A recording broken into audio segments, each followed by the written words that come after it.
आम जन में ये भावना है कि ये केवल और केवल झूठ बोल के गुमराह करके ऐसी घोषणाएं करते हैं। संसदीय जो चुनाव है उसमें परिणाम कुछ और रहता है और विधानसभा में कुछ और परिणाम रहता है। मैंने उनके यूट्यूब पे कुछ मैंने पढ़ा देखा था कि उन्होंने नहर में बीजेपी वालों ने जहर डाल दिया। अब इस तरह की कितनी झूठ बोलेंगे कि इनके झूठ का कोई अंत नहीं है। ये कच्ची बस्ती जो एक तरह से आम आदमी पार्टी का बेस माना जाता है, क्या आपको लगता है उस बेस को आप इस बार क्रैक कर पाएंगे? अनेक कॉलोनियों में मैं गया हूँ कि हमारे को बोतलों से पानी पीना पड़ता है, गंदा पानी आता है। जिस तरह से केजरीवाल जी के घोटाले सामने आ रहे हैं, केजरीवाल की जो गुमराह कर रहे हैं, जो झूठ सामने आ रही है, उसको भली भांति पहचान रही है। आज मैं उप मुख्यमंत्री हूँ, क्या इसमें रिजर्वेशन नहीं था? दलितों के कल्याण के लिए काम किया, संसद में इसी को मुद्दा बना दिया। अमित शाह जी किस तरह से बात कर रहे थे, किस तरह से बात को कह रहे थे, लेकिन उस बात को तोड़ मरोड़ के प्रस्तुत करना ये गलत बात है। वो एक बार अपन पीते हैं, पानी तो कुल्ला करते हैं, उसके बाद पिया जाता है। तो केजरीवाल जी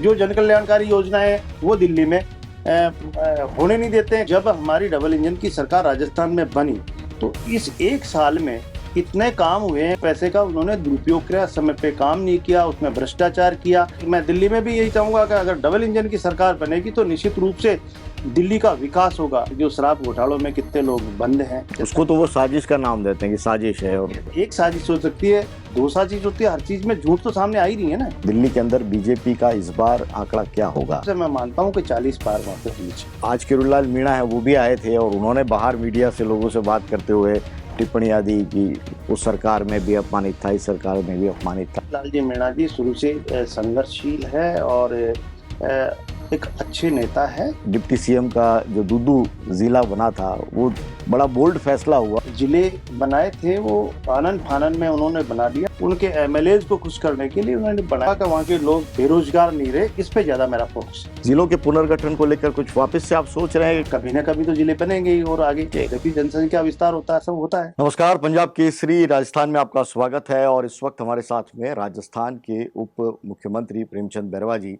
मौजूद हैं।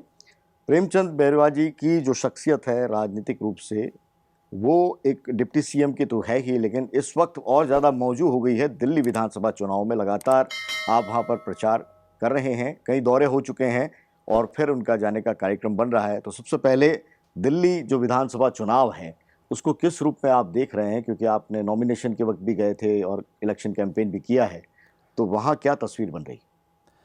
देखिए, दिल्ली की जनता जिस तरह से 11 साल से केजरीवाल जी का जो कार्यकाल वहाँ रहा है, तो आम जन में ये भावना है कि ये केवल और केवल झूठ बोल के गुमराह करके ऐसी घोषणाएं करते हैं और बाकी हम लोगों को कुछ आज दिन तक मिला नहीं।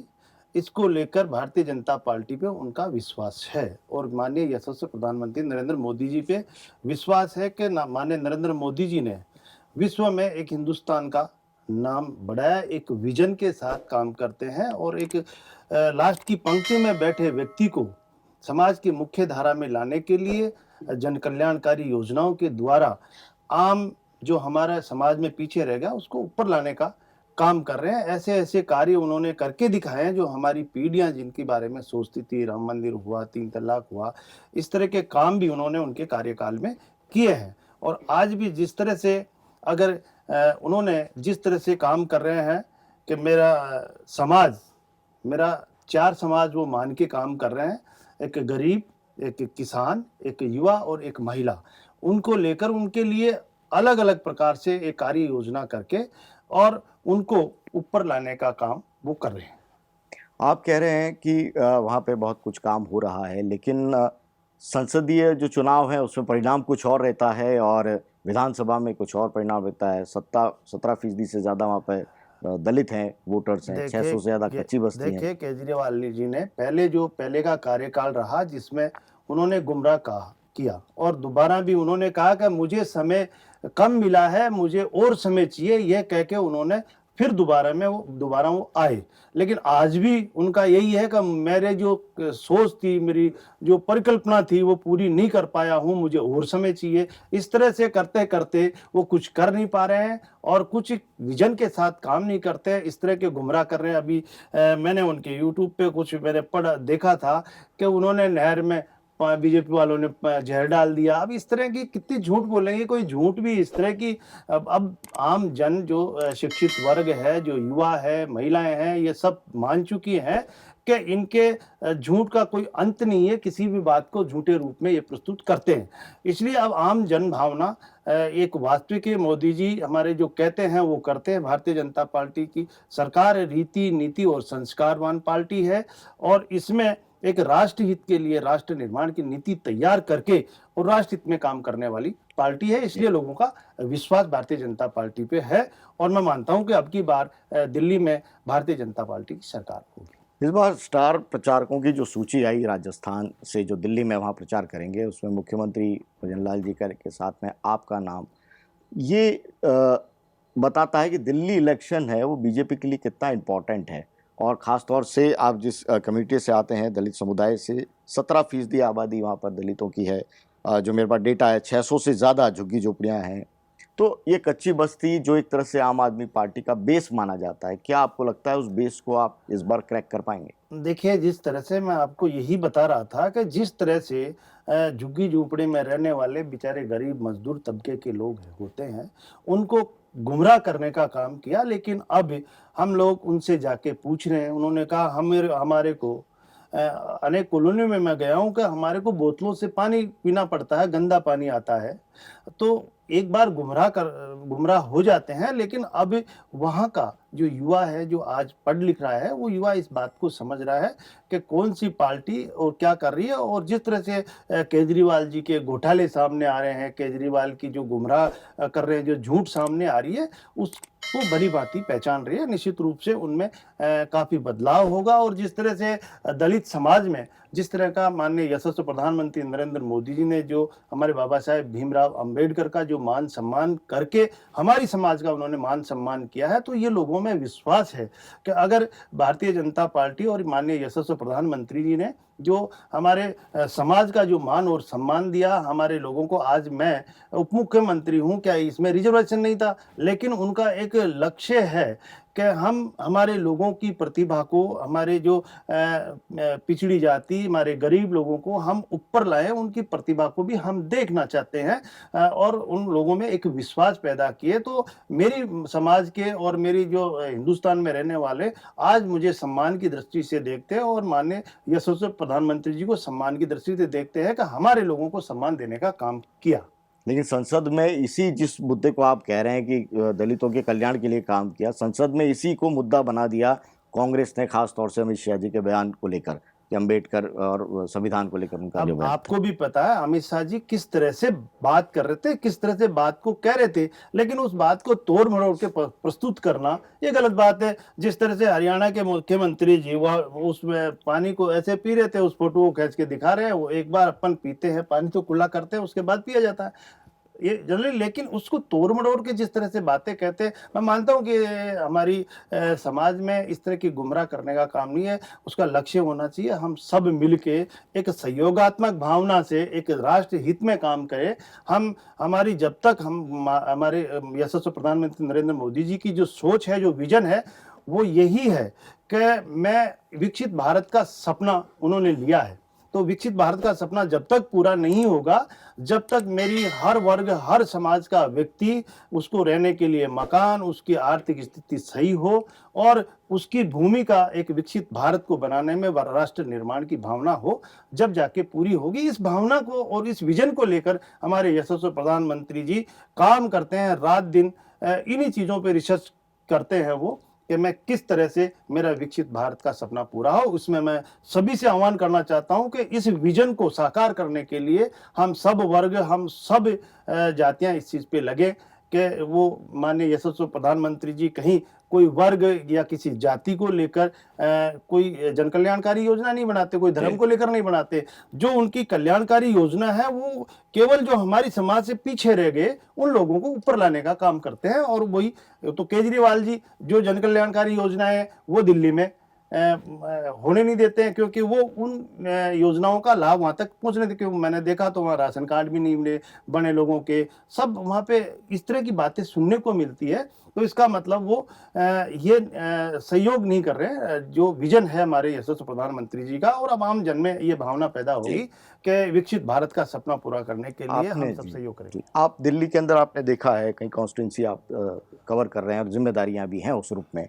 आपको क्या कारण बड़ा नजर आता है जिस उस कारण को बीजेपी के अंदर जिसको सुधारने की जरूरत है या उस पर हम दमखम ज्यादा दिखा रहे हैं? क्योंकि नेताओं की कमी नहीं है वहां पर, चाहे हर्षवर्धन जी हों और तमाम जो लोग हों, परेश जी हों। नहीं, देखिए, हम जहाँ तक है कि हम हमारे जो भारतीय जनता पार्टी का कार्यकर्ता है, वो हर समाज और हर तबके तक, नीचे के स्तर तक जाकर हम काम करने की ज़रूरत है। जो हम काम कर रहे हैं निश्चित रूप से, क्योंकि वो जो गुमराह कर रहे हैं, केवल उस गुमराह को वहाँ तक गुमराह हो रहे हैं, वहाँ तक पहुँच के और उनका माइंड वॉश किया जा रहा है। निश्चित रूप से उनके मन में भी है ये चीज़ कि वास्तव में ये झूठ बोली जा रही है, और ये घोषणाएँ कर रहे हैं, वो घोषणाएँ भी झूठी है। हमारे यशस्वी प्रधानमंत्री या हमारा मैनिफेस्टो में जो घोषणाएं कर रहे हैं, हम उनको कोई बंद नहीं कर रहे हैं। हम तो उसको ज्यादा देने का हमारा मैनिफेस्टो में है। जी। तो हम तो यही चाहते हैं कि हमारे समाज के लोग जो पीछे रह गए वो किस तरह से ऊपर आए, ये इस विजन को लेकर चलते हैं। आपके इलेक्शन कैंपेन में राजस्थान की कौन सी ऐसी फ्लैगशिप स्कीम्स हैं जिसको आप वहाँ दिल्ली गवर्नमेंट को दिखाते हैं? क्योंकि मुकाबला एक गुड एडमिनिस्ट्रेशन का है देखिए बड़ा चैलेंज। देखिए जहाँ जहाँ भी हमारी डबल इंजन की सरकार, पहले हमारे यहाँ पे राजस्थान में जब कांग्रेस की सरकार थी, जब हमारे जो केंद्रीय लोक कल्याणकारी योजनाएं हैं उनको धरातल तक नहीं पहुंचने देते थे। अब जब हमारी डबल इंजन की सरकार राजस्थान में बनी, तो इस एक साल में इतने काम हुए हैं कि जैसे हमारी ईआरसीपी की योजना थी, हर खेत हर लोगों के पास पानी पहुंचे, वो हमारी साकार हुई है। हम अब केंद्र सरकार की कोई भी हम काम मांग रहे हैं तो निश्चित रूप से उनका पहले भी विजन था, और हमारे जल जीवन मिशन के तहत हमारे माननीय नरेंद्र मोदी जी ने यहाँ पे सेंटर से पैसे दिए, लेकिन उस पैसे का उन्होंने दुरुपयोग किया, समय पे काम नहीं किया, उसमें भ्रष्टाचार किया। लेकिन जब अब हमारी डबल इंजन की सरकार आई तो वो निश्चित रूप से धरातल पे आ रहा है काम, और हमारे यशस्वी मुख्यमंत्री भजन लाल जी ने यहाँ पे राजस्थान में एक साल में ही इतने काम किए हैं, जो जनता में, आम जन में भावना ये आ गई है कि वास्तव में भारतीय जनता पार्टी और डबल इंजन की सरकार का फायदा है। जी। इस तरह से ही मैं दिल्ली में भी यही चाहूंगा कि अगर डबल इंजन की सरकार बनेगी तो निश्चित रूप से दिल्ली का विकास होगा। दिल्ली की सड़कें जो खड्डे पड़े हुए हैं, पहले हम क्या कर देखते थे कि हम यूपी में जाते थे, जी। आज के 10 साल पहले, तो वहां पे रोडों पे जाते ही लगता था कि यूपी की सड़कें आ गई। आज हम ये स्थिति दिल्ली में देख रहे हैं, तो दिल्ली का नुकसान किया है। और अगर भारतीय जनता पार्टी की सरकार आती है, क्योंकि वहाँ पे यूपी में हमारे योगी जी ने जिस तरह से काम किया, आज सड़कें जाते ही हम देखते यूपी में घुसते ही कि सड़कें अच्छी हो गई। तो एक विजन के साथ और भ्रष्टाचार मुक्त होकर अगर काम करता है आदमी, तो निश्चित रूप से वहाँ पे काम और विकास होता है। लेकिन केजरीवाल जी का कहते हैं कि मैं ये नहीं करता, लेकिन बहुत बड़े बंगलों में भी रहते हैं वो। पहले कहा मुझे नहीं चाहिए।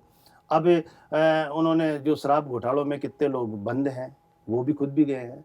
तो इस तरह के घोटाले अब जनता उसको के तो वो सामने भी आ साजिश रहे का हैं। नाम देते हैं कि अब साजिश है और देखिए उसको खुद को भी जेल साजिश में भेज दिया साजिश गया। एक साजिश हो सकती है, 2 साजिश होती है, हर चीज़ में झूठ तो सामने आ ही रही है ना। हम्म। तो ये साजिश नहीं, लेकिन जनता को गुमराह करने का काम नहीं करे।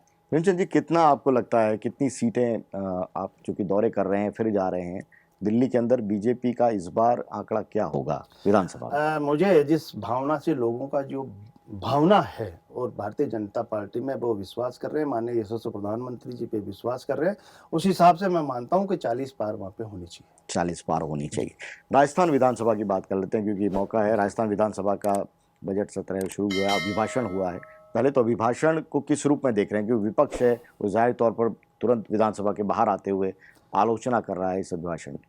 देखिए, मैं उनके लिए नहीं कहूंगा कि उनका काम आलोचना है। मैं यही कहूंगा उनको कि आलोचना नहीं है, आप राजस्थान के विकास के लिए सहयोगात्मक भावना रखें। बाकी कोई चीज अगर राजस्थान के परिप्रेक्ष्य में विकास की दृष्टि से अच्छी लगी, उसकी राह दो, उसके लिए मांग करो। लेकिन आलोचना, जो काम किया है अभिभाषण में, जो सामने है, जो हमने एक साल में काम किया, वो सामने रखा है। बजट सत्र है तो आज किरोड़ीलाल मीणा है वो भी आए थे और उन्होंने बाहर मीडिया से लोगों से बात करते हुए टिप्पणियां दी कि उस सरकार में भी अपमानित था, इस सरकार में भी अपमानित था, इस तरह की बातें। तो उनके बयान लगातार आते रहते हैं, इससे कोई अनजान नहीं है। किस देखो, रूप में आप देखते माननीय हैं? किरोड़ीलाल जी मीणा जी शुरू से संघर्षशील है और एक अच्छे नेता है।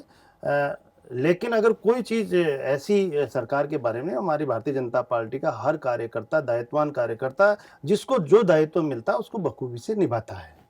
अगर कोई भी बात है किरोड़ीलाल जी की, तो निश्चित रूप से वो एक बहुत अच्छे कैडर के नेता है। निश्चित रूप से भारतीय जनता पार्टी की रीति और नीति के अनुसार वो चलते हैं। राइजिंग राजस्थान को लेकर बहुत माहौल था और आप खुद भी विदेश में गए थे दौरों पर। क्या आपको लगता है इसका आउटकम है वो कब से आना शुरू हो जाएगा? किस रूप देखिए, में अभी तस्वीर बदलती अभी जो? अभी जो राइजिंग राजस्थान का समिट यहाँ पे हुआ जी, है, जी। वो निश्चित रूप से इस राजस्थान के विकास के लिए अच्छा माना जा रहा है और वो धरातल पे भी कितने एमओयू है, वो निश्चित रूप से धीरे-धीरे धरातल पे आना भी शुरू हो गए हैं। और लो यहाँ पे क्या है कि बहुत अपार संभावनाएँ हैं। आप या माइनिंग की दृष्टि से ले लो, यहाँ पे टूरिज़्म की दृष्टि से ले लो, यहाँ पर सोलर की दृष्टि से ले लो, यहाँ पे अपार संभावनाओं को देखते हुए इन्वेस्टर यहाँ पे बहुत आना चाह रहा है, क्योंकि एक शांत राज्य है और इसमें अच्छी संभावनाओं को देखते हुए आ रहे हैं। तो निश्चित रूप से हमारा यशस्वी मुख्यमंत्री जी का एक सोच और विज़न भी यही है कि इनको हम एक जो एमओयू हुए हैं, वो एमओयू नहीं रहे, वो धरातल पे आए और इसको लेकर उन्होंने एक अलग से विंग भी खोली है, जिससे कि उनके सरकारी काम में कोई बाधा नहीं आए। तो निश्चित रूप से मैं मानता हूँ कि वो धरातल पे उतरेंगे और हमारे राजस्थान में हमारे युवा हैं, उनको रोज़गार मिलेगा और यहाँ पे अच्छी सुविधाएँ भी हमारे को मिलेगी और राजस्थान आर्थिक दृष्टि से भी आगे बढ़ेगा। कुछ फैसले हुए हैं ज़िलों के पुनर्गठन को लेकर। ये सवाल बहुत लोगों के मन में है कि डिप्टी सीएम का जो दूदू ज़िला बना था, वो बड़ा बोल्ड फैसला हुआ और कैसे आप मतलब जनता को समझाएँगे और कैसे बताएँगे कि प्रशासनिक ज़रूरत थी? देखिए, ज़िले बनाए थे वो आनन-फानन में उन्होंने बना लिया। अगर एक उन्होंने जनसंख्या का आधार लेते हुए, आप क्षेत्रफल का आधार लेते हुए सही परिप्रेक्ष्य में बनाते तो निश्चित रूप से ज़िले ठीक थे। लेकिन वो आनन-फानन में बना के एक उनके एमएलएज़ को खुश करने के लिए उन्होंने बनाया, लेकिन एक पूरी उससे समीक्षा करके बनाते तो निश्चित रूप से ये स्थिति नहीं होती। तो अब कैसे देखते हैं? क्योंकि उनके एमएलए को लोगों को खुश करने के लिए बना दिया, अब तो डिप्टी सीएम है। लोग सोच रहे हैं कि दूदू ज़िला नहीं नहीं, रहा। नहीं, मेरा लक्ष्य एक है कि मेरे विधानसभा क्षेत्र में, मेरी एक विधानसभा क्षेत्र का ही जिला था, उसमें कोई जी। दूसरे गाँव भी नहीं था। मैं ये चाहता हूँ कि सबसे ज़्यादा वहाँ पे इंडस्ट्री आए और मेरे लोगों को रोज़गार मिले। सबसे ज़्यादा वहाँ इंफ्रास्ट्रक्चर मज़बूत हो, वहाँ की शिक्षा अच्छी हो और यही कहूँगा कि वहाँ के लोग बेरोज़गार नहीं रहे, इस पे ज़्यादा मेरा फ़ोकस है। जी। ज़िलों के पुनर्गठन को लेकर कुछ वापस से आप सोच रहे हैं? मतलब ठीक है, उस सरकार ने गलती कर जब दी। भी नहीं, आपने जब उस भी समय जी, आएगा, जब देखेंगे वो चीज़।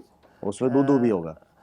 जब भी समय होगा, निश्चित रूप से ऐसा नहीं है कि अब उन्होंने ज़िले बनाए तो कभी न कभी तो ज़िले बनेंगे ही और आगे जी, जब भी जनसंख्या विस्तार होता है, सब होता है, जी। क्यों नहीं होगा?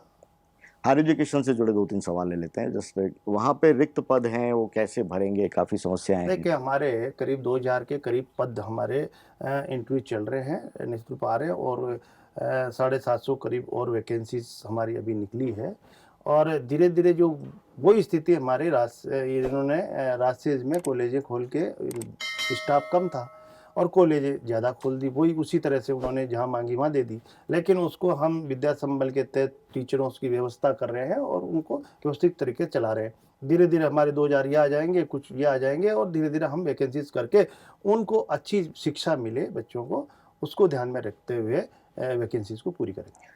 प्रेमचंद जी, एक हायर एजुकेशन से प्राइवेट यूनिवर्सिटी के जितने भी कोर्सेज़ नए शुरू होते हैं, राजस्थान गवर्नमेंट से उनकी स्वीकार्यता का इश्यू पेंडिंग हो जाता है, उसमें बच्चों का भविष्य है, वो अंधकार में रहता है। बताते हैं ऐसे कई सारे ऐसे कोर्सेज़ हैं अलग-अलग विश्वविद्यालयों में, जो उन्होंने शुरू कर दिए और राजस्थान सरकार के रिकॉर्ड में उस रूप में नहीं है। क्या इसको आप देखिए, देखें? जो भी हमारे पास जो भी विषय की डिमांड या वो आई है हमारे पास, तो उसको पूरी करें। अब इस तरह से तो हमने ऐसे ही कई यूनिवर्सिटी पकड़ी है जिसमें जी। हमारी कोई मान्यता ही नहीं है और वो कोर्सेज़ चला रहे थे। जी। बच्चों को डिग्रियां करा रहे थे। तो हम ऐसा नहीं है, हमने पकड़ी भी है, हमारे यहाँ पे एक यूनिवर्सिटी है, उसमें हमने पकड़ा भी है। तो इस तरह का अगर हमने मान्यता दी है तो वो चलेगा निश्चित रूप से सरकार। जी। और आपके बाकी जो डिपार्टमेंट्स हैं उसके अंदर किस रूप में आप देखते हैं, जैसे आयुर्वेद भी है उसमें? हाँ, निश्चित रूप से हमारे आयुर्वेद में भी अच्छा काम हो रहा है, और हमारे परिवहन विभाग में भी हमने जो हमारी जो रोडवेज है उसमें हमने 1.25 करोड़ रुपए पर डे की एक्स्ट्रा इनकम अब हुई है हमारी, जब से हमने डिपार्टमेंट को संभाला। क्योंकि पहले एक ही गाड़ी 200 किलोमीटर चलती थी, हमने उसका 400 किलोमीटर चलाने का काम किया, उसमें वही ड्राइवर वही कंडक्टर, और उससे हमने गाँवों को भी ज़्यादा से ज़्यादा, सिटियों को गाँवों को भी हमने जोड़ा है, जिससे हमारी इनकम भी बढ़ी है। कुछ नई बसें भी हमने 510 अभी करी है, और आगे भी बेहतर सुविधा हो हमारे यात्रियों के लिए, उसको देखते हुए भी हम काम कर रहे हैं। बहुत बहुत शुक्रिया प्रेमचंद बैरवा जी हमारे से बात करने के लिए। तो दिल्ली विधानसभा चुनाव और राजस्थान के अंदर विधानसभा सत्र को लेकर आपसे बात की, और चलते देख बजट कैसा होगा राजस्थान का वो बताइए। देखिए, बजट राजस्थान का जो पहले आया वो भी एक देखने लायक बजट था। आज वो धरातल पे उतर गया, 6-7 महीने के अंदर ही धरातल पे 95% से ज़्यादा धरातल पे आ चुका हमारा 7 महीने पहले वाला बजट। और इस जो अब भी बजट आएगा, और उसमें हमारे यशस्वी मुख्यमंत्री जी ने ये भी नहीं देखा था कि ये एमएलए कांग्रेस का है या बीजेपी का, सबको समान दृष्टि से, समान वर्ग और समान क्षेत्र को देखते हुए उन्होंने बजट दिया था। और आने वाला भविष्य में भी बजट अच्छा आएगा, इस राजस्थान के विकास के लिए आएगा, हर वर्ग हर जाति को देखते हुए बजट आएगा। बहुत बहुत शुक्रिया हमसे बात करने के लिए। तो प्रेमचंद बैरवा डिप्टी सीएम राजस्थान के मुखातिब थे पंजाब केसरी के साथ। बहुत बहुत शुक्रिया, आपने वक्त दिया।